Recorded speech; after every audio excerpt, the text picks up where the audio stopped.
everyone, and welcome back to Dream Building 101. I am your host, Dr. Ebony Potts. I'm also the author of Next Exit Your Destiny, Taking the Road Towards the Life of Your Dreams.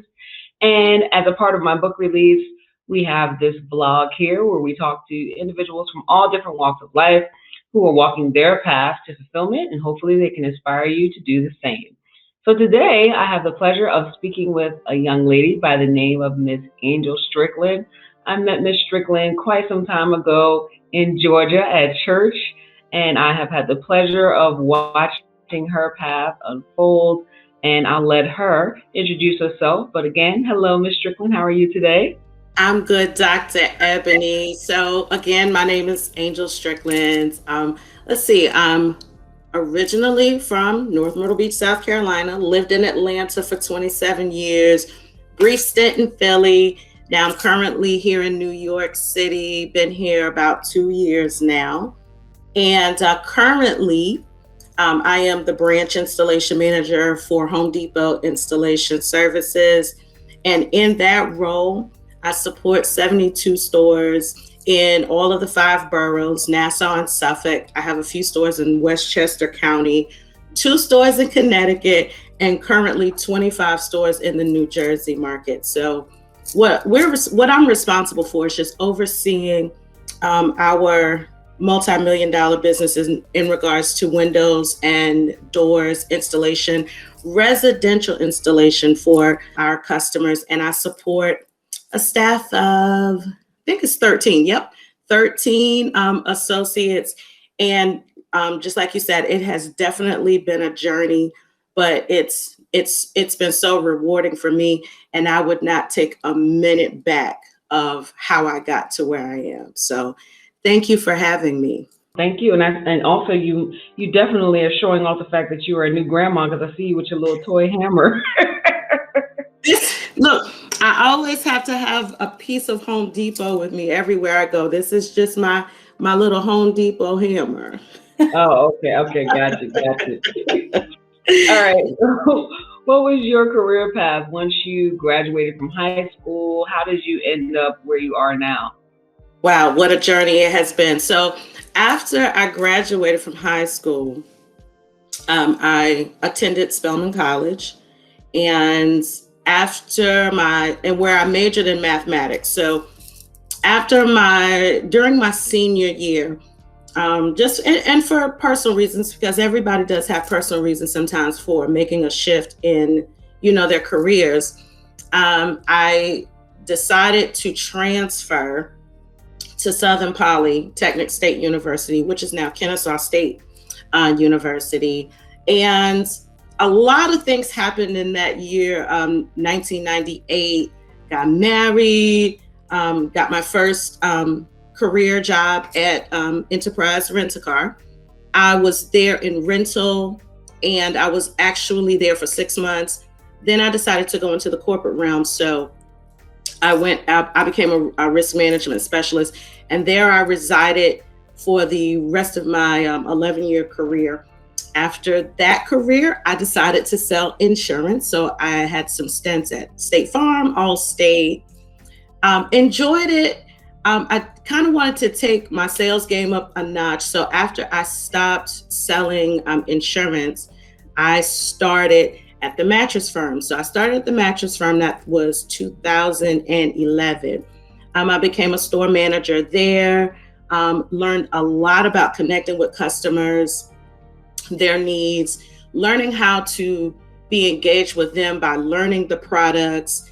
I was very, very successful, but those retail hours can kill you, because that's nights, holidays, weekends. And at the time I had small children.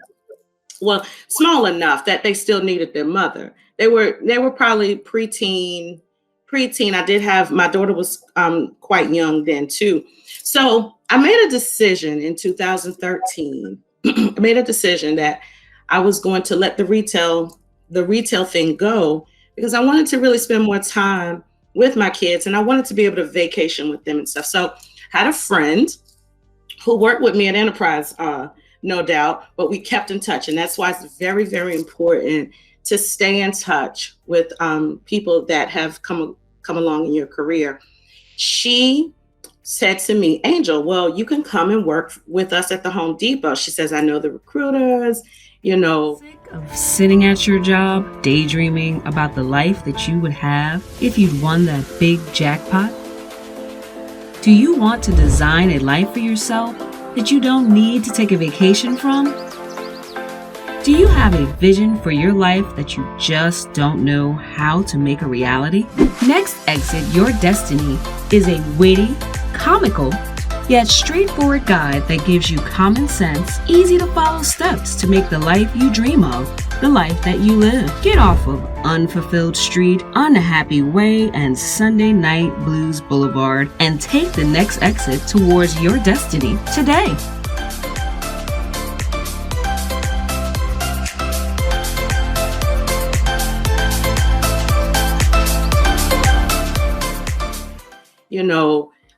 All I need you to do is just knock the interview out. And it was really for an hourly position. So I made the decision to take that step back in my career, to start with a company that I knew was stable.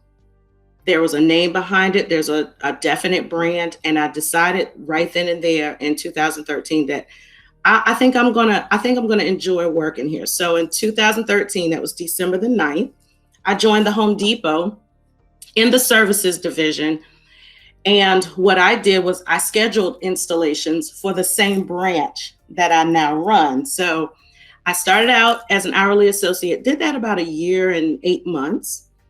And one of my supervisors, she was going to go to another position. And she said, Angel, I think you would be a really good leader. Now, I would want you to apply for the position that I'm going to vacate. And at the time I was like, I really wasn't sure. I didn't even really think that I had it in me again to go into leadership. But I decided if I'm going to do it, I'm going to do it scared. I'm just going to lay it all out on the table, because sometimes we stop our own selves. And that's what I'll say, because I can definitely say that for me in certain aspects of my life. But I decided to apply, and that was in 2015. I actually got the job. I did fairly well, and I learned a lot about managing people early on in 2015. So in 2016, companies go through their own organizational processes and changes, and our position was eliminated. And that was in February of 2016. So here I am, a new leader, and I'm sitting in a room and I'm being told, well, your position is no more. So what we're going to ask you all to do is, we got an operations manager position open. So we need for you all to apply and interview. And I remember sitting in that room, and it was 10:30 in the morning. I'll never forget it, on a Monday. And I said it in my mind right then and there, I'm going to apply. And at the end of the meeting, the management asked us to let us know when they would be ready to interview. Me, in all my boldness and scared at the same time, walked up to our leader. I walked up to our leader and I said, I'm ready. I interviewed in less than 24 hours. I had to get my resume together. I had to get my nerves together. I had to consult with my mentor friends, because this was big. This is an operations manager position. So that was, and I think for me, that was the biggest, I would say, projection for my career, because I lost the job. And then less than 24 hours later, I'm making a decision to interview for a larger position. So I got the position, became an operations manager for the same group of associates that I was managing already. So I was in that role for about 2.5 years. And I made a decision. It was the year my daughter was graduating from high school. I made a decision that I wanted to move out of state.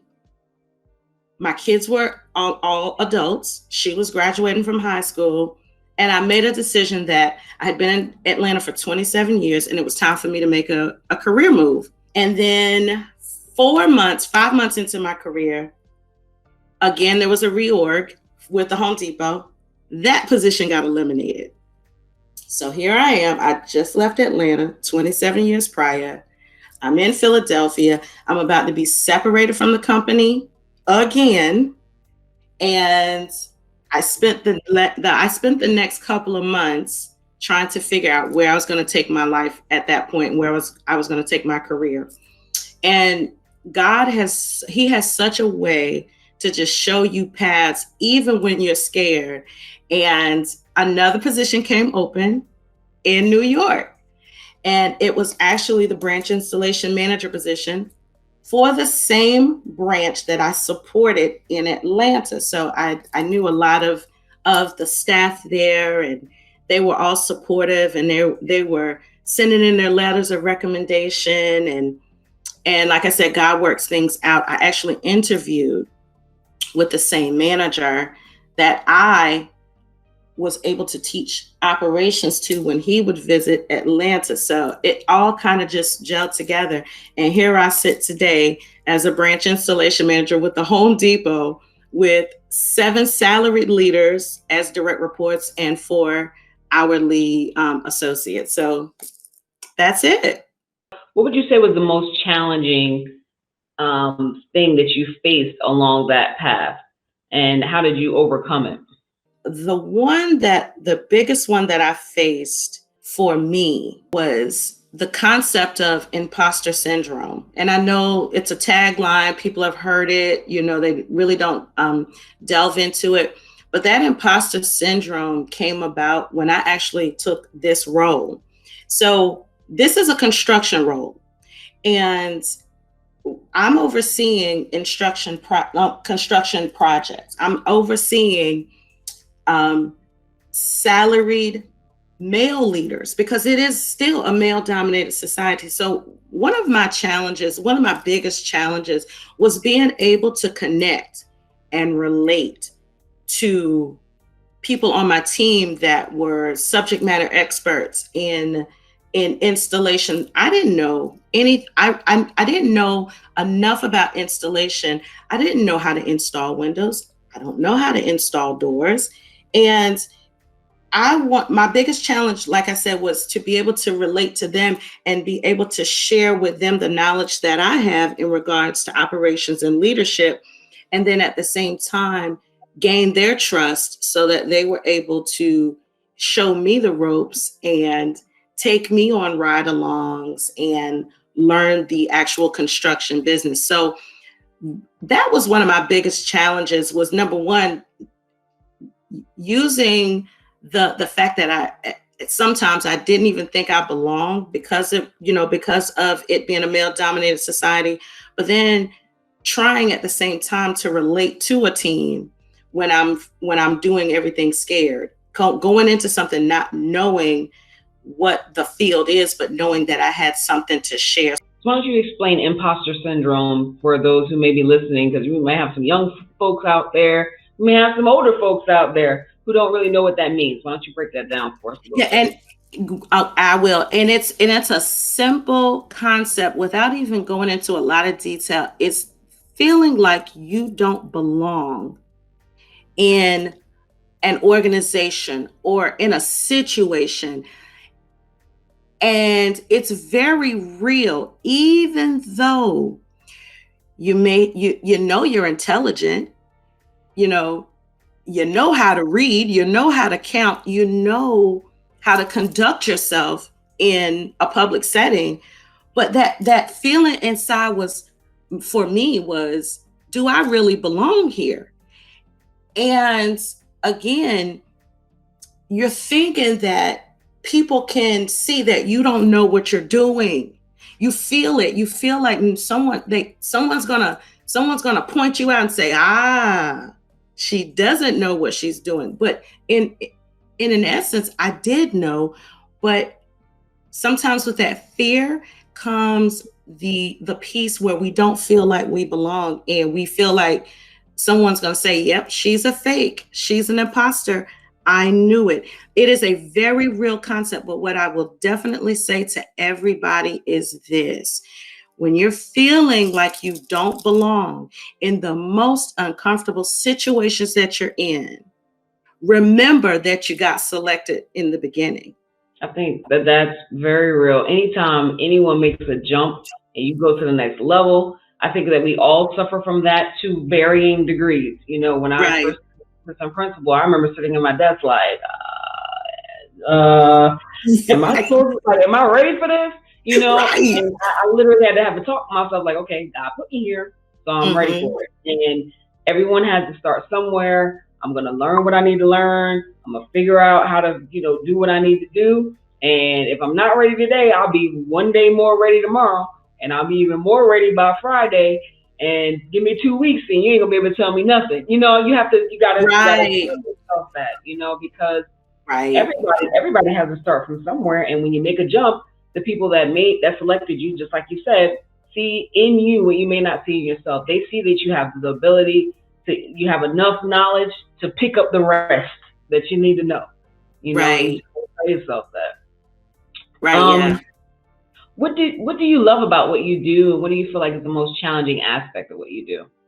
Okay, this is so easy. What I love most about this job is that not one day is the same, not one single day.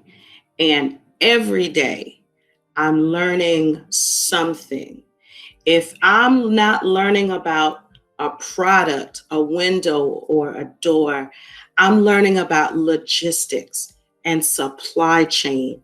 I'm learning how to relate to different people. My customers are all so different.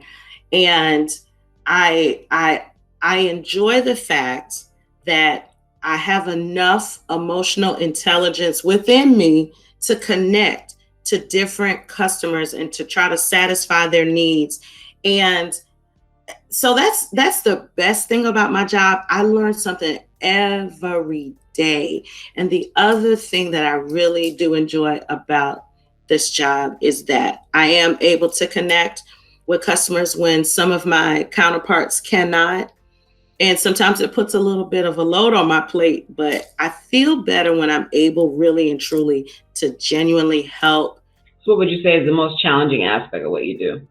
My goodness. The most challenging part of my job, hands down, is being able to balance the amount of the workload with actually being able to bond, and I'm saying bond in a professional sense, with my associates. So you can get so caught up though, and especially when you're in a position new and you just want to you want to win at everything. And that's how I was. I'm like, I want to meet our goals. I want to exceed our goals every month. And there's some certain challenges even with COVID last year that kind of slowed our operations down, and there were all kinds of other mental things going on, during COVID, which I'm sure everybody has experienced.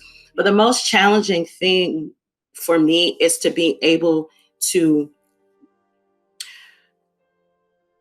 make sure, and it's a fight every day, is to make sure that there's always balance. And that's very challenging because if you are running a large operation, most times the first thing that you're thinking of is, I got to make sure that we hit these goals. I got to make sure we get these numbers. I want to make sure that these customers are taken care of. But then at the same time, being able to properly support the people that are making the things happen every day. I call myself the face of the department. My associates, my team, they're the ones that are actually driving the results. So the most challenging part for me, and I'm definitely getting better, is being able to balance making sure that not only is the business taken care of, but my associates are as well. I think that that's a struggle for every leader in what kind of field you're in, because whatever field you're in, there are goals. There's a goal, there's an objective. but you are a leader of other individuals, and you can't get there without them. So as much as important as that goal is, if you don't take care of your people, you're not going to get there, and you have to balance, being a leader that people can respect and being a leader that expects, certain results from people with, not being so much of a hard behind that people can't relate to you and that they don't actually want to be on your team and help, push the boat instead of poking holes in it, So, it's definitely a challenge. Tell us something, a recent life lesson that you've learned or had to grapple with besides, holding people accountable thing, but this is just a general life lesson that you've learned, not necessarily, in business, but just yourself in the last 2 to 3 years. In the last 3 years, I have learned being courageous and being bold is not something that makes you cocky. It makes you stronger. And that's what I've learned so far, is to continue to be courageous. One of the biggest things I have learned in the past 3 years, and it's funny you say the last 3 years, because that's when everything kicked off, is in regards to my leaving Atlanta after 27 years, is to be courageous, be bold, and continue to talk and continue to talk to yourself and tell yourself that you can do it. I have done some of this, I think about them now, and they seem very silly now, but I would be in my bathroom and there's, a mirror right there. And this is when I was in Philly, and I'm like, girl, you can do this. I know you're scared, but be bold and be courageous and go in and do the best that you can with what you have and just continue to learn. So my life lesson is if you got to talk to yourself every day, whether it's in front of the mirror, whether it's driving to your job, continue to speak positive affirmations into yourself. If you could tell someone out there who might just be getting on their path towards their best life, what would you say to them? First thing I would say is you're good enough. You're actually good enough. I would also say to anyone who's starting out, before you believe what someone else says about you, know who you are. As long as you know who you are, people can say or perceive whatever they would like to about you. But it goes back to that talking to yourself. Who do you know? Who do you know? What do you know about you? Do you know that you can do it? Because it's just that simple. Because I'm speaking in any kind of big decision that you have to make in your life. Do you know who God says that you are? Do you know that you have purpose? First and foremost. So the one thing I would say is, number one, know that you're capable, know that you're good enough. And I've seen this on a t-shirt.